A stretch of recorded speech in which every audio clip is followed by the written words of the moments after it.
Hello student, स्वागत है आपको first learn by Santosh YouTube channel पर।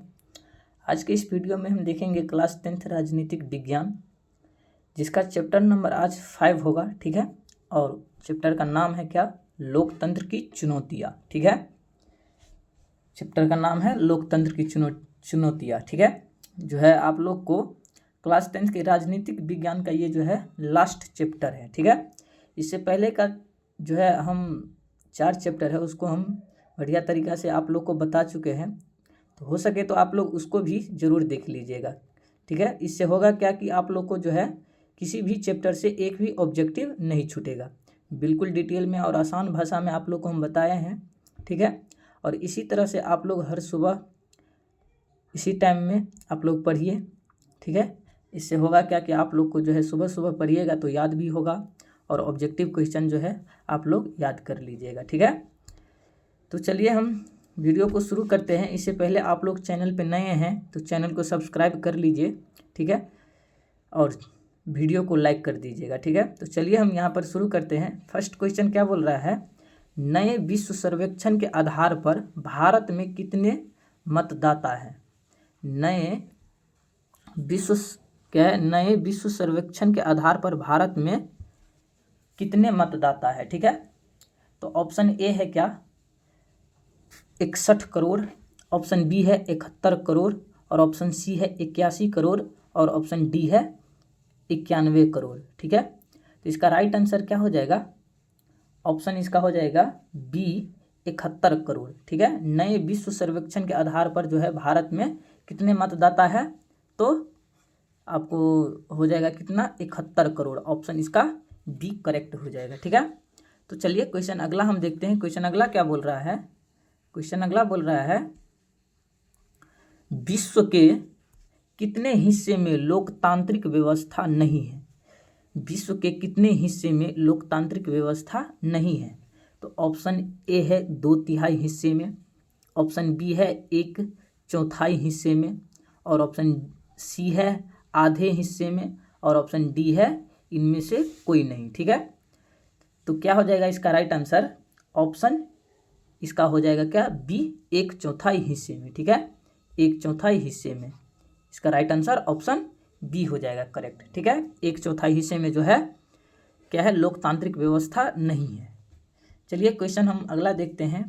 आप लोग को आसान भाषा में हम बता रहे हैं, आप लोग सुनते जाइए, इसी से आप लोग को जो है याद हो जाएगा। क्वेश्चन क्या बोल रहा है? क्वेश्चन क्या है? इनमें से किस देश के राष्ट्रपति रबर स्टंप की तरह नहीं है? इनमें से किस देश के राष्ट्रपति रबर स्टंप की तरह नहीं है? तो ऑप्शन ए है ब्रिटेन, ऑप्शन बी है कनाडा, और ऑप्शन सी है भारत, और ऑप्शन डी है ऑस्ट्रेलिया। ठीक है, तो इसका राइट आंसर क्या हो जाएगा? ऑप्शन सी इसका हो जाएगा भारत। ठीक है, भारत का जो है राष्ट्रपति रबर स्टंप की तरह नहीं है। ठीक है, राइट आंसर ऑप्शन सी हो जाएगा। चलिए क्वेश्चन अगला हम देखते हैं। क्वेश्चन अगला क्या है? क्वेश्चन अगला बोल रहा है क्या नेपाल में माओवादी नेता कौन है? नेपाल में माओवादी नेता जो है कौन है? ठीक है, एक आतंकवादी जो है संगठन ये है माओवादी। ठीक है, तो इसका नेता कौन है? नेपाल का जो है माओवादी जो नेता है उसका वो कौन है? ठीक है, तो देखिए यहाँ पर क्या हो जाएगा? ऑप्शन ए है गिरिजा प्रसाद कोइराला, ऑप्शन बी है माधव कुमार नेपाल, ऑप्शन सी है पुष्प कमल दयल क्या है दहल प्रचंड, ऑप्शन डी है रामवरण यादव। ठीक है, तो इसका राइट आंसर क्या हो जाएगा? ऑप्शन इसका हो जाएगा सी पुष्प कमल दहल जो है प्रचंड। ठीक है, आप लोग को सिर्फ ये याद रखना है, जो है प्रचंड जी जो है नेपाल के माओवादी नेता है। ठीक है, प्रचंड यानी कि पुष्प कमल दहल प्रचंड। ठीक है, तो इसका राइट आंसर ऑप्शन सी हो जाएगा। सी हो जाएगा इसका राइट आंसर। चलिए क्वेश्चन अगला हम देखते हैं। क्वेश्चन अगला क्या है? क्या बोल रहा है? कार्यपालिका में ऊर्जा क्या है? कार्यपालिका में ऊर्जा होनी चाहिए तो क्या है विधायिका में दूरदर्शिता, जबकि न्यायपालिका में सत्य के प्रति निष्ठा और संयम होनी चाहिए, यह किसने कहा था। ठीक है, एक बार और देख पढ़िए। क्वेश्चन क्या है, कार्यपालिका में ऊर्जा होनी चाहिए तो विधायिका में दूरदर्शिता, जबकि न्यायपालिका में सत्य के प्रति निष्ठा और संयम होनी चाहिए, यह कथन किसका है। तो ऑप्शन ए देखिए क्या है। ऑप्शन ए है Martin Luther King, option B है अब्राहम लिंकन, ऑप्शन सी है अलेक्जेंडर हैमिल्टन और ऑप्शन डी है जॉर्ज वाशिंगटन। ठीक है, तो इसका राइट आंसर क्या हो जाएगा, ऑप्शन हो जाएगा इसका सी क्या है, अलेक्जेंडर हैमिल्टन। ठीक है, ऑप्शन इसका हो जाएगा क्या, सी अलेक्जेंडर हैमिल्टन, सी इसका राइट आंसर हो जाएगा। ठीक है, चलिए हम क्वेश्चन अगला देखते हैं। क्वेश्चन अगला क्या है, क्वेश्चन अगला बोल रहा है क्या, लोकसभा में निर्वाचन हेतु कुल सीटों की संख्या है। लोकसभा में निर्वाचन हेतु कुल सीटों की संख्या क्या है। तो ऑप्शन ए है, यानी कि भारत में जो है, भारत में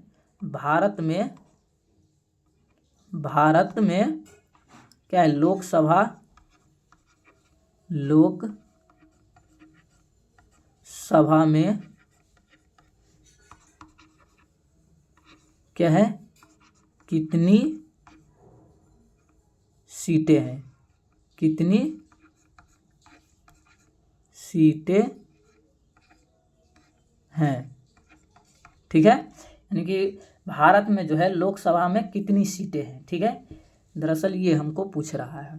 तो देखिए ऑप्शन ए है क्या, 542, ऑप्शन बी है 544, ऑप्शन सी है 543 और ऑप्शन डी है 545। ठीक है, तो आप लोग जानते होइएगा कि इसका राइट आंसर क्या हो जाएगा, ऑप्शन इसका हो जाएगा क्या, 543। ठीक है, लोकसभा में कितनी सीटें हैं, तो 543 इसका राइट आंसर हो जाएगा। ठीक है, इसका राइट आंसर ऑप्शन सी हो जाएगा, 543।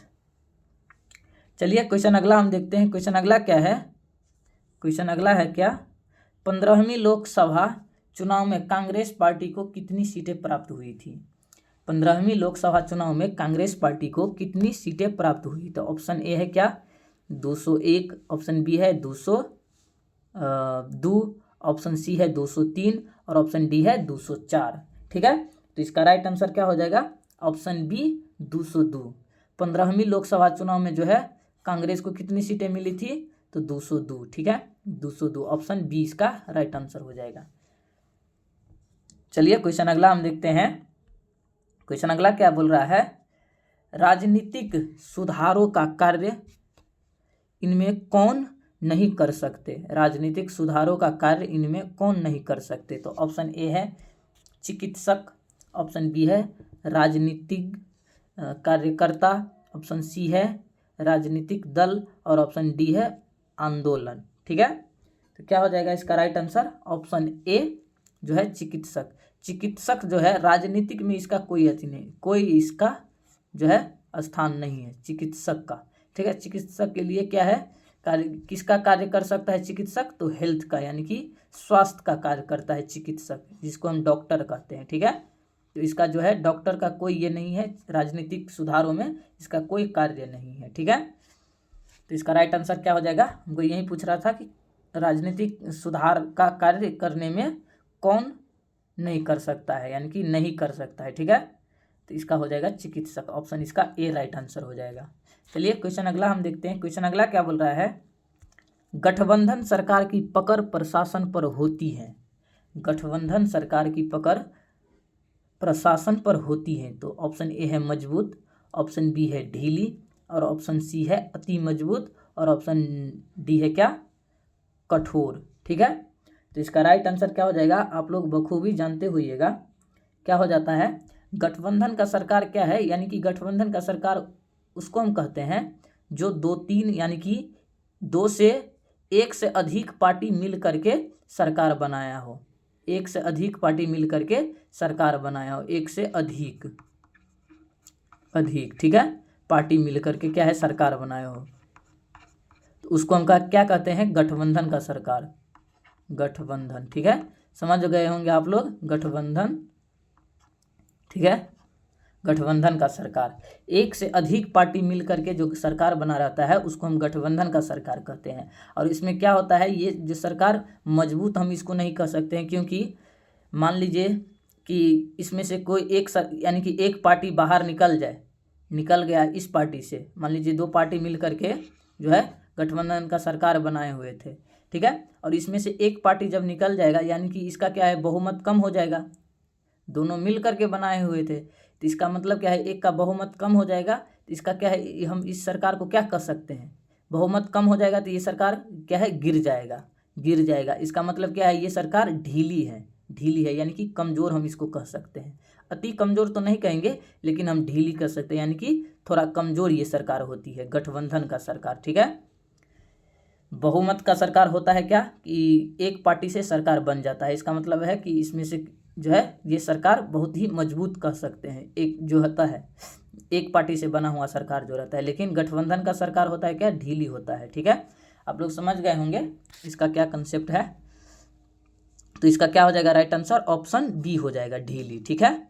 चलिए क्वेश्चन अगला हम देखते हैं। क्वेश्चन अगला क्या है, लोकतंत्र की सफलता निर्भर करती है, लोकतंत्र की सफलता निर्भर करती है किस पर, तो नागरिकों की उदासीनता पर, ऑप्शन बी है नागरिकों की गैर कानूनी कार्रवाई पर, और ऑप्शन सी है नागरिकों की विवेकपूर्ण क्या है सहभागिता पर, और ऑप्शन डी है नागरिकों द्वारा अपनी जाति के हितों की रक्षा पर, ठीक है। लोकतंत्र किस पर निर्भर करता है, तो ऑप्शन इसका क्या हो जाएगा, ऑप्शन सी हो जाएगा, नागरिकों के विवेकपूर्ण सहभागिता पर, ठीक है। यानी कि नागरिक जो है अपना विवेकपूर्ण जो है सहभागी किसी भी लोकतांत्रिक व्यवस्था में यानी कि कार्य में अपना योगदान दे, ठीक है। यानी कि इसका राइट आंसर ऑप्शन सी हो जाएगा। लोग क्या है, नागरिकों की विवेकपूर्ण भागीदारी क्या है, सहभागिता पर, ठीक है।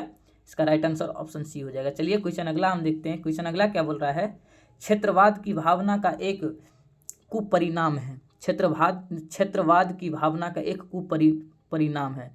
कुपरिणाम का मतलब क्या होता है, यानी कि परिणाम जो है अच्छा नहीं, ठीक है। कुपरिणाम को हम कह सकते हैं परिणाम अच्छा ना हो।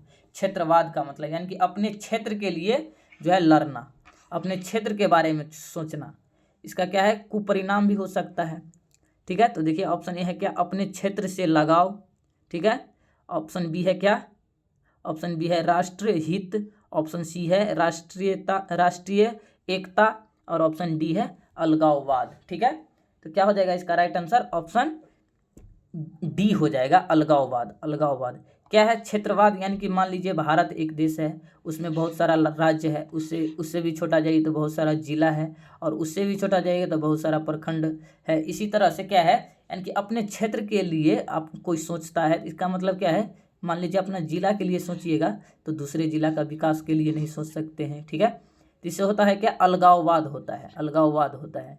हाल ही में क्या हुआ था कि बिहार का लड़का गए थे बंगाल में एग्ज़ाम देने के लिए। इससे होता है क्या कि बंगाल यानी कि अपने क्षेत्र के लिए हो गया था, बिहार का लड़का का जो है वहाँ पर मारपीट कर दिया। इसका मतलब क्या है कि राज्य से जो है अपने राज्य के बारे में सोचा, लेकिन अपने ये नहीं सोचा कि ये भी क्या है, एक भारत का जो है नागरिक है, ठीक है। तो होता है क्या, क्षेत्रवाद को यहाँ पर बढ़ावा नहीं देना चाहिए, इससे होता है कुपरिणाम भी है, ठीक है। तो इससे होता है क्या, अलगाववाद होता है, ठीक है। तो चलिए इसका राइट आंसर क्या हो जाएगा, ऑप्शन डी इसका राइट आंसर हो जाएगा, ठीक है। तो चलिए अगला क्वेश्चन हम देखते हैं। अगला क्वेश्चन क्या है, 15वीं लोकसभा चुनाव से पूर्व लोकतंत्र में महिलाओं की भागीदारी थी, यानी कि 15वीं लोकसभा चुनाव से पूर्व महिलाओं की भागीदारी कितनी थी, तो ऑप्शन ए है 10%, और ऑप्शन बी है 15%, ऑप्शन सी है 33%, और ऑप्शन डी है 50%, ठीक है। तो इसका राइट आंसर क्या हो जाएगा, ऑप्शन ए हो जाएगा 10%, ठीक है। 10%, 15वीं लोकसभा चुनाव से पूर्व जो है लोकतंत्र में जो है महिलाओं की भागीदारी कितनी थी, तो 10%, ठीक है। 10%, ऑप्शन ए इसका राइट आंसर हो जाएगा। चलिए क्वेश्चन अगला हम देखते हैं। क्या बोल रहा है, क्वेश्चन क्या बोल रहा है, स्विट्जरलैंड को किस प्रकार के शासन व्यवस्था का देश कहा जाता है, स्विट्जरलैंड को किस प्रकार के शासन व्यवस्था का देश कहा जाता है, तो ऑप्शन ए है अप्रत्यक्ष लोकतंत्र, ऑप्शन बी है प्रत्यक्ष लोकतंत्र, ऑप्शन सी है एकात्मक, ऑप्शन डी है तानाशाही। ठीक है, तो क्या हो जाएगा इसका राइट आंसर? ऑप्शन हो जाएगा क्या, स्विट्जरलैंड को हम किस प्रकार के शासन व्यवस्था का देश कहते हैं? तो ऑप्शन इसका बी हो जाएगा, प्रत्यक्ष लोकतंत्र। ठीक है, प्रत्यक्ष लोकतंत्र, प्रत्यक्ष, ऑप्शन इसका बी राइट आंसर हो जाएगा। चलिए क्वेश्चन अगला हम देखते हैं। अगला क्या बोल रहा है, लोकतंत्र के सामने सबसे बड़ी चुनौती क्या है? लोकतंत्र के सामने सबसे बड़ी चुनौती क्या है? तो ऑप्शन ए है उच्च शिक्षा की व्यवस्था, ऑप्शन बी है खाद्य की व्यवस्था, ऑप्शन सी है लोकतंत्र को सशक्त बनाना, और ऑप्शन डी है जनसंख्या पर नियंत्रण। ठीक है, तो क्या हो जाएगा इसका राइट आंसर? ऑप्शन सी जो है लोकतंत्र को सशक्त बनाना। ठीक है, सशक्त बनाना, लोकतंत्र को सशक्त बनाना। लोकतंत्र के सामने सबसे बड़ी चुनौती कौन है? तो लोकतंत्र को सशक्त बनाना। ठीक है, ये क्वेश्चन जो है बहुत ही महत्वपूर्ण है, तो आप लोग इसको याद कर लीजिएगा। ठीक है, चलिए क्वेश्चन अगला हम देखते हैं। क्वेश्चन अगला क्या बोल रहा है, ब्रिटेन में किस वर्ष सार्वजनिक वयस्क मताधिकार को मान्यता मिली? ब्रिटेन में किस वर्ष सार्वजनिक वयस्क मताधिकार को क्या है, मताधिकार को मान्यता मिली? तो ऑप्शन ए है 1906 में, ऑप्शन बी है 1911 में, ऑप्शन सी है 1928 में, और ऑप्शन डी है 1931 में। ठीक है, तो इसका राइट आंसर क्या हो जाएगा? ऑप्शन सी 1928 में। ब्रिटेन में जो है सभी को जो है वयस्क मताधिकार कब प्राप्त हुए? तो 1928 में। ठीक है, इसका राइट आंसर ऑप्शन सी हो जाएगा। चलिए क्वेश्चन अगला हम देखते हैं। क्वेश्चन अगला क्या बोल रहा है, आधुनिक युग में प्रत्यक्ष लोकतंत्र कहाँ है? आधुनिक युग में प्रत्यक्ष लोकतंत्र कहाँ है? तो ऑप्शन ए है ब्रिटेन में, ऑप्शन बी है फ्रांस में, ऑप्शन सी है भारत में, और ऑप्शन डी है स्विट्जरलैंड में। ठीक है, तो आधुनिक युग में प्रत्यक्ष लोकतंत्र कहाँ पर है? तो ऑप्शन इसका हो जाएगा क्या, डी, स्विट्जरलैंड में। ठीक है, प्रत्यक्ष स्विट्जरलैंड में। इससे पहले का भी क्वेश्चन आप लोग को हम बताए थे कि जो है स्विट्जरलैंड में किस प्रकार का लोकतंत्र है, तो क्या होता था वहाँ पर, क्या था आंसर उसका? प्रत्यक्ष, प्रत्यक्ष। ठीक है, तो आधुनिक युग में जो है स्विट्जरलैंड में ही जो है लोकतंत्र जो है क्या है, प्रत्यक्ष है। ठीक है, चलिए क्वेश्चन अगला हम देखते हैं। अगला क्वेश्चन क्या है, किस बात से स्पष्ट होता है कि बिहार में लोकतंत्र की जड़ें गहरी हैं? किस बात से स्पष्ट होता है कि बिहार में लोकतंत्र की जड़ें गहरी है? तो ऑप्शन ए है नालंदा का प्राचीन विश्वविद्यालय, और ऑप्शन बी है बिहार में साक्षरता की दर 61.8%, ऑप्शन सी है क्या है, वैशाली का लिच्छवी गणतंत्र, और ऑप्शन डी है क्या, इनमें कोई नहीं। ठीक है, तो इसका राइट आंसर क्या हो जाएगा?